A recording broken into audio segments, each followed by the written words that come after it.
नमस्कार, आप देख रहे हैं प्रगति न्यूज़ और मैं हूं आपके साथ छोटी तिवारी। तो दर्शकों, हम आपके सामने एक ऐसे विषय के बारे में चर्चा करने जा रहे हैं जो कि अभी बहुत ही ट्रेंडिंग में है, प्रचलित है। तो इस विषय की जानकारी लेंगे। हमारे साथ यहाँ पे उपस्थित कई छात्र हैं जो कि पत्रकारिता जनसंचार विभाग से हैं और अपनी अपनी प्रतिक्रियाएं देंगे। सबसे पहले जान लेते हैं वो विषय क्या है। विषय है AI, आर्टिफिशियल इंटेलिजेंस। जैसा कि आपने ट्विटर, इंस्टाग्राम और यूट्यूब सब में देख रहे होंगे कि शॉर्ट वीडियो बहुत सारे लोग बना रहे हैं और इससे लाखों की कमाई कर रहे हैं। ये दुष्प्रभाव है या प्रभाव है, ये सकारात्मक उभर के हमारे आ रही है या फिर इसके नकारात्मकता भी फैल रही है? निगेटिव क्या है, पॉजिटिव क्या है, इससे क्या लाभ है हो रहे हैं और क्या आने वाले दिनों में मुश्किलों में पड़ सकता है आर्टिफिशियल इंटेलिजेंस को लेकर के? इस बात पे हम चर्चा करते हैं और जानते हैं इसके बारे में। तो आदित्य जी, हम आपसे जानना चाहेंगे ये आर्टिफिशियल इंटेलिजेंस है क्या, AI जो कि अभी ट्रेंडिंग में चल रहा है, इसके बारे में कुछ बताइए। देखिए, सबसे पहले तो आपका बहुत बहुत धन्यवाद कि आपने बोलने का मौका दिया। AI एक आर्टिफिशियल इंटेलिजेंस है। ये एक ऐसी संस्था है जो आर्टिफिशियल टेक्निक से लोगों का इलाज करेगी, लोगों को पढ़ाएगी, लोगों को नए नए चीज़ों को समझाएगी। अब इसका हर चीज़ का एक पहलू होता है, एक अच्छा पहलू होता है और ख़राब पहलू होता है। इसका अभी तक लगातार कई लोग बोल रहे हैं, कई शोध भी हुए हैं इस पे कि इसका दुरुपयोग किया जा रहा है और इससे रोज़गार की कमी आएंगी, पूरे विश्व में कमी आएंगी। आज हम लोग देख रहे हैं कि कैसे भारत में लगातार रोज़गार की बातें हो रही हैं, लेकिन AI के आने से रोज़गार की कमी आएंगी, ये हमें समझ लेना होगा। जैसे कमियां कहाँ आएंगी ये भी जानना जरूरी है बहुत। आज हम लोग मीडिया के छात्र हैं, आप भी मीडिया से जुड़ी हुई हैं, तो ये हमें जानना होगा कि AI जो है अब एंकर के रूप में AI टेक्नोलॉजी आ चुकी है।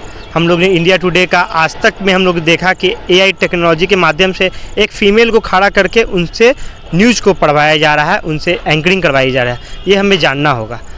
कई छात्र हैं जो पढ़ाई कर रहे हैं, ये हमें जानना होगा कि सिविल सर्विसेज के जो बच्चे तैयारी करते हैं और सिविल सर्वेंट बनना चाहते हैं, उनको मैं बता दूं कि 40 से 45% जो प्रशासनिक काम है, जो देश और दुनिया में प्रशासनिक काम होती हैं, वो काम AI कर सकता है।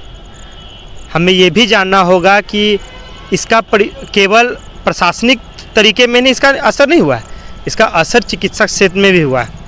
कई बच्चे मेडिकल के फील्ड में हैं और पढ़ाई कर रहे हैं, उनको ये जानना होगा कि मेडिकल फील्डों में भी जो ऐसी बहुत सारी बीमारियां हैं जिसका इलाज, जैसे हम बोल सकते हैं कोविड का अभी तक कोई इलाज नहीं आ पाया, टीका आया है, कैंसर का कोई इलाज नहीं आ पाया है। इस तरह का जो भी चीज़ है, इसका इलाज AI टेक्नोलॉजी कर सकता है। रोबोट इसका इलाज भविष्य में करता हुआ दिखाई दे सकता है। रोबोट आपको इलाज करता हुआ हॉस्पिटल्स में दिखाई दे सकता है। ये हमें समझना होगा कि डॉक्टरों की कमी, नर्सेस की कमी और आपको क्या बोलते हैं कंपाउंडर्स की कमियां आ सकती हैं। ये फ़ायदा है, लेकिन रोज़गार की कमियां आ रही हैं इसमें। अगर ये आपको इलाज कर रहे हैं तो अगर गलती से भी इनके हाथों अगर कोई का जान चला जाता है तो इसका एक्सीडेंटल केस में सजाएं नहीं हो सकती हैं। AI को हैंडल करने वालों को भी सजाएं नहीं हो सकती, ये हमें जानना होगा।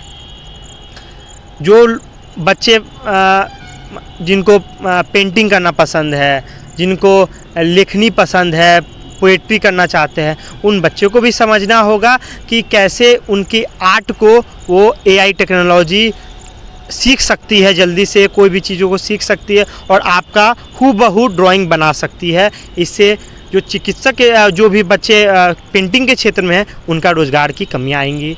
फिर जो बच्चे पोएट्री या स्क्रिप्ट राइटिंग, आप लोग जो देखते होंगे पिक्चर में लिखाता है, अभी शॉर्ट फिल्म का कॉन्सेप्ट आ गया है। अभी हम लोग ने देखा कि कैसे वेब सीरीज़ का कॉन्सेप्ट आ गया है। तो ये सब जो बनाया जाता है, ये सब की स्क्रिप्ट जो होती है वो AI टेक्नोलॉजी लिख सकती है। उससे क्या होगा, जो साहित्य से जुड़े हुए जो छात्र हैं, जो ये सब पेशे में हैं, उन लोग की रोज़गार की भी कमी आएंगी।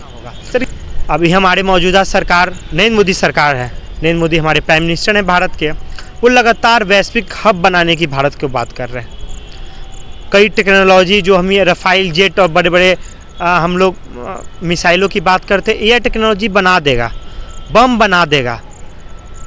हम लोग छात्र हैं, शिक्षक जो भी हमें पढ़ाते हैं, उनको भी समझना होगा कि वो जो अब पढ़ा रहे हैं वो हम लोग ने देखा कि कैसे कोविड वैश्विक महामारी में हम लोग सोशल मीडिया के माध्यम से कैसे एक सामने शिक्षक खड़ा होता है, छात्र मोबाइल के माध्यम से पढ़ाई करते। एक समय था कि जब छात्र अगर गलती से भी मोबाइल अगर परिषद में ले जाता है, अपने संस्थान में ले जाता है, तो निकाल दिया जाता था, सस्पेंड कर दिया जाता। लेकिन हम लोग ने देखा कि कैसे कोविड के दौर में कि कैसे मोबाइल के माध्यम से बच्चों तक शिक्षा पहुंच पाई। इससे फ़ायदा हुआ, बेशक फ़ायदा हुआ, लेकिन टीचरों की जो कमियां आ रही हैं लगातार, ये कमियां और तेज़ी से बढ़ती चली जाएगी। स्मार्ट क्लास की हम लोग ने बात की, स्मार्ट क्लासेस आ गई। धीरे धीरे जो ब्लैक बोर्ड का जो कल्चर था, कॉपी जो कल्चर था, धीरे धीरे ये नहीं बोले कि ख़त्म हो जाएगा, लेकिन 90% ख़त्म हो जाएगा। ये चीज़ हम लोग को देखना होगा। हमारा आपसे ये सवाल है कि एआई को लेकर के, आर्टिफिशियल इंटेलिजेंस को लेकर के समाज में ये क्या कुदृष्टि डाल रही है या फिर नकारात्मक सकारात्मक को लेकर के आपके दिमाग में क्या चल रहा है, इस पर प्रतिक्रिया दीजिए कि ये रहना चाहिए या फिर बंद होना चाहिए आर्टिफिशियल इंटेलिजेंस। जी, मेरा मानना है कि एक तरफ विज्ञान का आविष्कार जो है वरदान है मनुष्य के लिए, तो दूसरी तरफ अभिशाप भी है। किसी भी सिक्के के दो पहलू होते हैं, निगेटिव पॉजिटिव। अगर हम पॉजिटिव की बात करें तो एआई इस बात को लेकर के बना था हमारे सहयोग, मानव जीवन में सहयोग देने के लिए कि अगर मान लीजिए सैनिक में एआई का प्रयोग किया जाता है तो इससे हमारा जो मानव है, जो सैनिक है, वो बच जाते और बाकी जो ऐसे जोखिम भरे काम के लिए एआई का उपयोग किया जाना चाहिए था, जैसे कि सैन्य व्यवस्था के लिए। और दूसरी है कि मान लीजिए कि नर्सिंग, मेडिकल के क्षेत्र में नर्स के लिए कुछ ऐसी गंभीर बीमारियां होती है जिसका अगर हम मानव इलाज करते हैं, जैसे कि अगर कोई नर्स उसके कांटेक्ट में, मरीज़ के कांटेक्ट में जाती है तो इन्फेक्टेड हो जाती है और उनके जान पे भी बनाती है। अगर हम उस क्षेत्र में एआई का उपयोग करेंगे तो ये जो चुनौती है वो ख़त्म हो जाएगी। और दूसरी तरफ ये है कि एआई आने से बेरोज़गारी का जो दर है ना वो बढ़ जाएगा, जबकि हमारा जो देश है वो हमेशा से बेरोज़गारी की जिस तरीके से जनसंख्या बढ़ रही है उस तरीके से एक बेरोज़गारी बड़ी पैमाने पर मतलब उभर कर सामने आई है। तो इस तरीके से अगर एआई का उपयोग ज़्यादा से ज़्यादा होगा तो इससे हमारी जो बेरोज़गारी दर है वो बढ़ेगी। तो हम यही कहना चाहते हैं कि एआई का उपयोग हो लेकिन इसका सदुपयोग हो।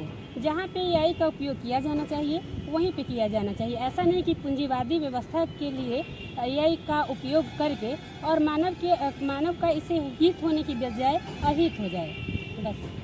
बहुत बहुत धन्यवाद रूबी और आदित्य ने अच्छी अपनी प्रतिक्रिया दी। तो दर्शकों, हम चाहेंगे कि आप भी कमेंट के ज़रिए अपनी प्रतिक्रिया दें और ऐसे ही नए अपडेट्स, नई जानकारियों के साथ फिर हम आपके सामने होंगे हाजिर। तब तक के लिए दीजिए इजाज़त। नमस्कार।